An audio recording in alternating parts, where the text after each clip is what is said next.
F1 cars all look pretty similar, like Job and I, according to a surprising amount of donut fans. But if you strip away all the sponsors' logos and paint, they look even more alike. Unsurprisingly, like Job and I with our shirts off. The rules of Formula One limit what can and can't be done to the cars, but when you start peeling back the engineering layers, you start to see what makes the car and the driver different from the rest. So today, we're putting our X-ray goggles on to look at the inside of an F1 car and an F1 driver. It's not creepy when it's for science.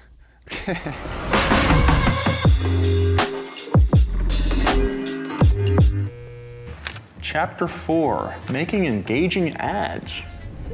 Big thanks to Jackery for sponsoring today's video. We all love winter, but sometimes winter doesn't love us back. When a snowstorm suddenly takes your power, you can take that power back with the help of Jackery. The Explorer 1000 is Jackery's most popular model with the ability to supply 1,000 watts. That's enough raw power to run your full-size refrigerator. It's bright. This thing has multiple ports, not just AC outlets, but also a DC port and USB charging ports. With my phone fully charged, I don't even need a fridge. Yeah, I'll take a large pepperoni with extra onions, extra cheese, and extra sauce. I love a saucy pizza. Don't worry, the delivery guy is a Jackery generator too. He'll be fine. Yeah, that's it. And you can take it to another level with Jackery's Solar Generator 1500. With its massive 1,800 running wattage capacity, it can power 99% of your devices and appliances when the grid can't. And unlike most home generators that burn dyno juice, Jackery's solar generators can be used indoors and are real quiet, so you can keep enjoying your day without all that loud generator roar. So what are you waiting for? Take control today by clicking the link in the description below and power the warmth this winter.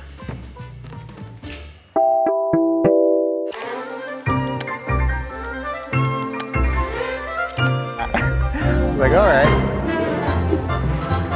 Who the hell is this guy? Name's Mr. Frizzle.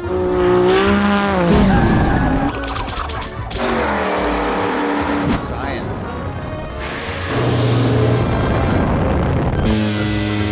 The total price war!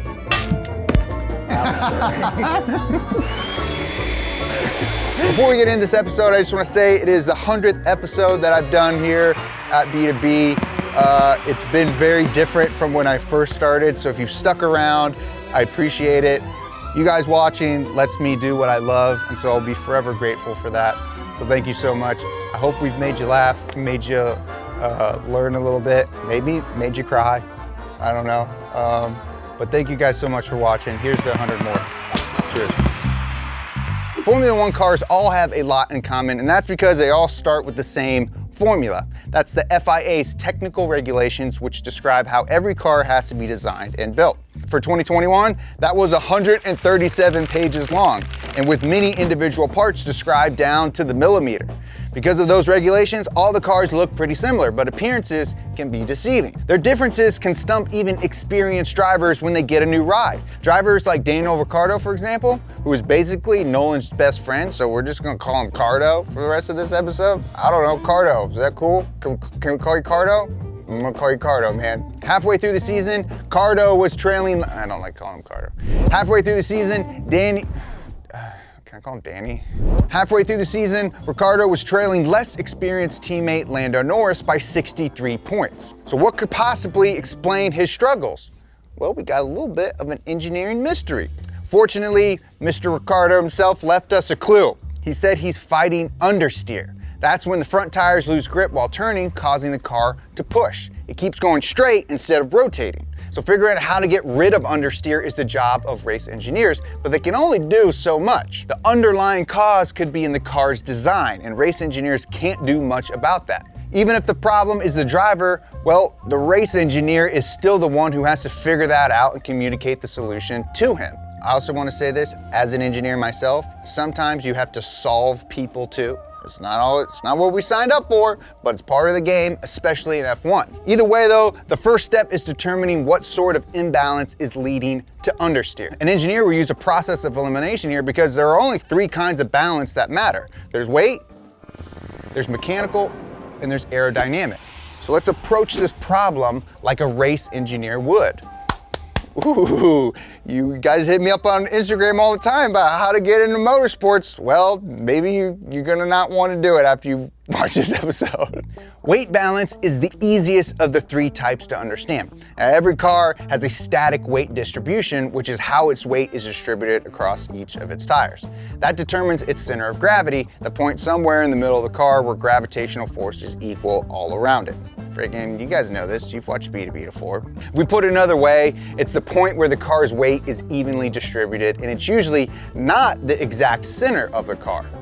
If we divide the car in half between the front and rear axles, that gives you its weight bias. That's how much of the car is supported by each axle when the car is stationary or traveling at constant speed in a straight line.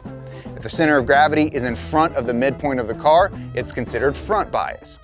Now, most road cars are front biased with 55 to 60% of their weight resting on the front wheels, and they have a center of gravity that is closer to the front tires than the rear. Some automakers, especially BMW, like to brag about how they have a perfect 50-50 weight distribution instead. They'll tell you that other cars are imperfect because of how their uneven weight affects handling dynamics. That's just a fancy way of saying how a car turns. When a car turns, it pivots or rotates in a motion called yaw.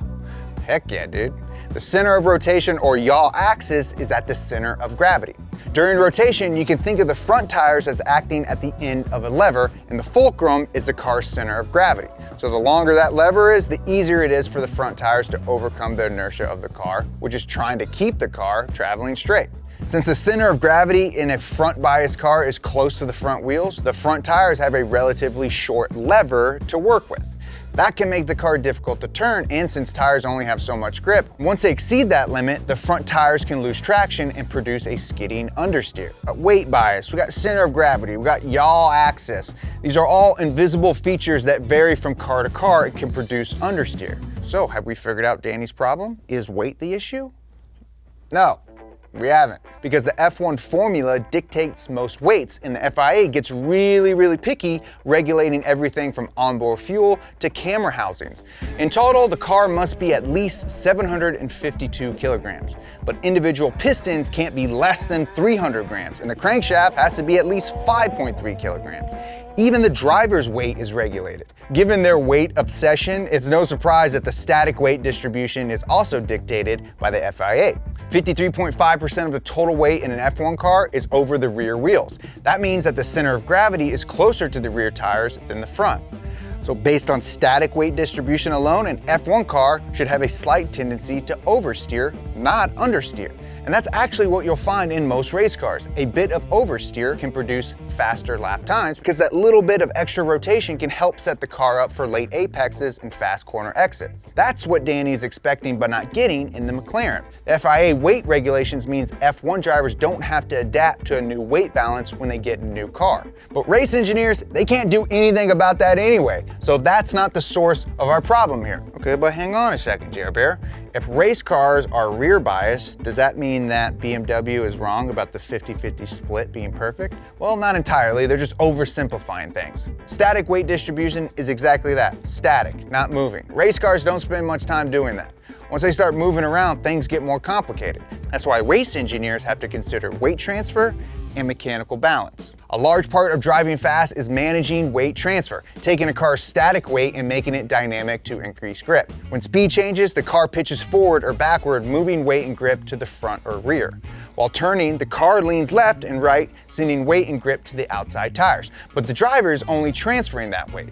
Every ounce they add to one tire, increasing its grip, removes weight from another tire, reducing its grip. Part of adapting to a new car is learning how much and how quickly that weight transfers. For detecting and predicting weight transfer, every car includes a sophisticated piece of equipment: the freaking driver. In a previous episode, we talked about how the inner ear and not the eyes detect acceleration.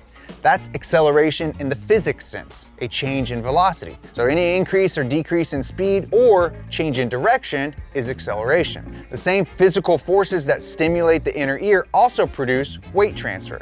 A good race car driver will be in tune with those sensations and be able to predict weight transfer long before the amount of grip changes at the tires. But if that's not working, it might be because of mechanical balance. We've hit the third one now. We got weight balance, We got weight transfer, and we got mechanical balance. Now, mechanical balance refers to how the car's suspension components help control weight transfer. If the car is pitching too much or too little, the driver may not be able to get the right amount of weight transfer to avoid understeer. So stiffer springs and shocks reduce weight transfer, but might make it difficult to load up the front tires for corner entry. Adjusting all this can be a huge engineering challenge because you can't see spring rates or shock valving or roll stiffness per se. I guess you can see a spring rate. It's usually put right on the side of the spring. Jer, you just impress yourself. So will adjusting that solve Mr. Daniel Ricciardo's problem? Well, there are two reasons to think that it can't. The first is because the range of adjustment on an F1 car is quite small. Much of the work of the suspension, at least on the 2021 and earlier cars, is being done by the sidewall of the tire. Now, the other reason is because race engineers set up the suspension for individual tracks, using sophisticated computer simulations that optimize for those specific conditions. They adjust based on what actually makes the car faster once they get there. But the fastest suspension setup is a matter of physics, not personal preference. It's a harsh reality that F1 drivers are sometimes treated like robots, programmed by engineers to drive fast. But sometimes that's because the engineer really knows best. Oh, that's gonna fire up some old classic drivers. Engineer, listen, I've run the simulations. I have all the data. I know the physics. I know the physics is telling me you can drive faster. No, but the car is like not really working for me. Well, I'm sorry, then you gotta do better. I'm a driver, you better treat me with respect. I'm a nerd, you better just get with it, or get out of here. Once the suspension is dialed in, if Norsbot 5000 is faster than Daninator, then it's up to Danny to catch up. The engineers won't adjust a suspension to make it feel better if that means slower laps.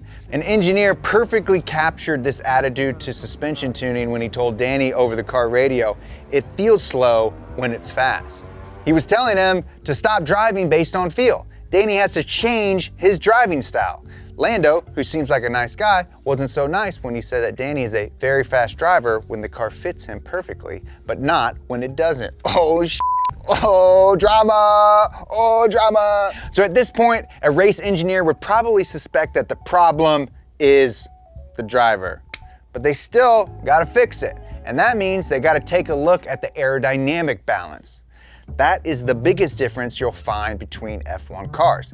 So take downforce. That's pretty much just artificial weight, right? It's produced by using aerodynamics to create high pressure above an object and low pressure below it.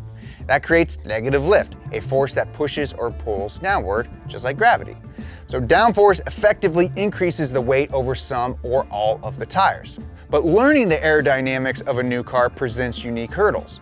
There's nothing like the inner ear that can easily detect it. You simply don't feel downforce like you do weight transfer. Also, unlike weight, total downforce changes with speed. The downforce at an F1 car doubles its effective weight at just 80 miles per hour. That effect ramps up so rapidly that it can be difficult for a driver to detect or predict aerodynamic effects, and they're essentially invisible. So the only real visual indicator that anything is happening is the compression of the suspension. Even though it can be hard to detect, differences between front and rear aerodynamic balances have the same effect on a car's rotation as differences in front and rear weight. There's even an equivalent to the center of gravity, and that's called the center of pressure. That's the point of the car where there's equal downforce in front of and behind it. If the center of pressure moves forward, this acts like weight transfer to the front wheels. In other words, that's more grip for turning. If the center of pressure moves backward, that adds grip to the rear, increasing stability, but that can produce understeer since the front tires will lose grip first. See where we're going here? Friggin' full circle. One final challenge for learning a new F1 car is that the center of pressure can move depending on speed and the pitch angle of the car. So the rate of change in front and rear grip won't be identical. So we can be certain that the understeer problem that Danny is describing has something to do with the car's aero. Ordinarily, if a driver is reporting understeer, they may simply ask for more front wing. In the pits, the crew can quickly adjust the angle and create more or less downforce. But those little adjustments haven't solved the problem for him. In fact, according to McLaren sources, the problem isn't related to front or rear wings. Danny's understeer is the result of the car's body. that produces the other half of the downforce, and it can't be adjusted. Hey you want to get buff this year? Well, listen up, Pasta Arms. Donut just released the ultimate gym attire, and I'm here to show you how to get it workout ready. So pay attention. Step 1. Buy this beautifully designed shirt for just $29.98. That's way less than $30. Step 2. Get some scissors out of the drawer, the one that we all have in our kitchen. Step 3. Carefully cut off the sleeves like so. You'll notice with each snip that this shirt is made from high quality cotton. Now doing this will help airflow as well as highlight your soon to be sculpted arms. So go to donutmedia.com and get all sweaty in this new Buff Horses shirt today. Daniel Ricciardo's struggles last year aren't unique, and other drivers have described similar problems. It might be a good thing, though, that he didn't get too proficient with it, because we got a whole new car in 2022. Everyone's gonna have brand new aero, meaning everyone has to adapt to a new car. That'll be interesting and could shake up the current pecking order. The playing field is level, and the drivers are gonna have to adapt or die. It's gonna be a good season. Thank you guys so much for watching this episode of B2B. Hit that like and subscribe button, that really helps us out. Leave a comment down below if you wanna see more F1 content. We like making it, hope you guys like watching it. Follow us on Instagram at Donut Media. Follow me on Instagram at Jeremiah Burton. 100.